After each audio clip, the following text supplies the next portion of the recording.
la suite, c'était à 750 000 arrières, ce qu'il a dernièrement. C'était le dernier emprunt. C'est le maximum du montant qu'il a obtenu. D'accord. Et donc il a commencé à 330 000, 300 000 arrières. 300 et maintenant c'est 700, donc le double. Et c'était en 4 ans. Non, c'était en 2004. 6. Donc c'est en 6 ans. 6 ans. Avant, donc, il travaillait dans une grosse boîte. C'est une boîte spécialisée donc, dans la collecte et commercialisation de transformation de légumes industriels. Et donc, par ce fait, il a bénéficié donc, de formations. Technique. D'accord.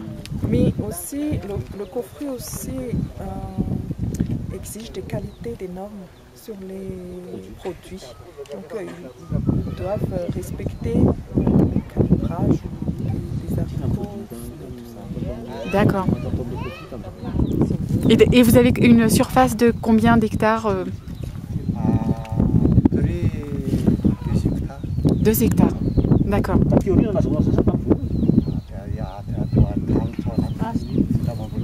Donc avant de travailler avec Swahili, avant de collaborer avec lui, il n'avait pratiquement rien, il n'avait même pas de terre.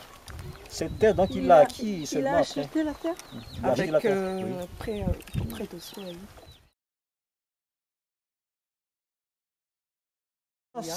Trois zébus, des bœufs, non pas des zébus, mâles. Donc ce sont des bœufs pour faire quoi? Pour la charrue. Pour tirer la charrue. Parce qu'ils sont mieux que les zébus?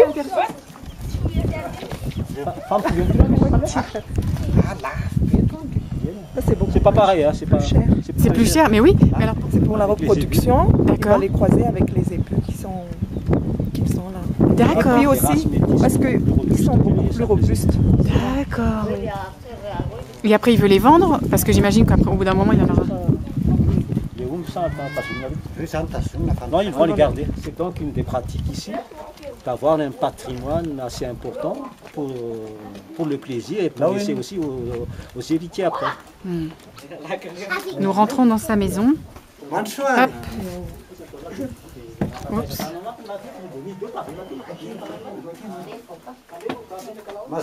Oups.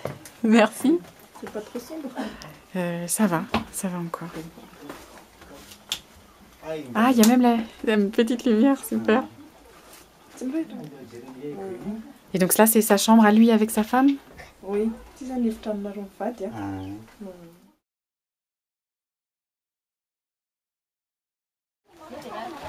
Swahili intervient surtout au milieu rural.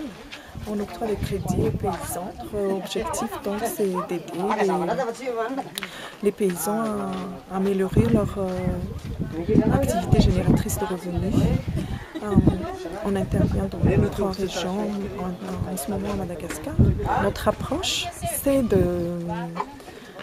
donner la facilité aux paysans d'avoir accès aux intrants, aux engrais et aux petits matériels de production pour qu'ils puissent vraiment augmenter leur production.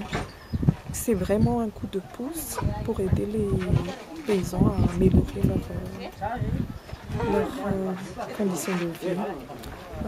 Comme l'exemple du vice-président tout à l'heure, donc ça fait déjà depuis 6 ans qu'il est avec Swahili et il a démarré vraiment sans crédit, sans rien.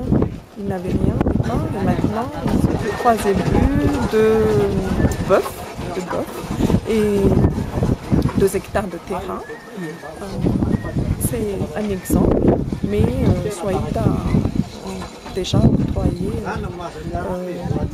ne serait-ce que cette année 2010, 648 crédits. Donc nous, ce qu'on voudrait, c'est vraiment aider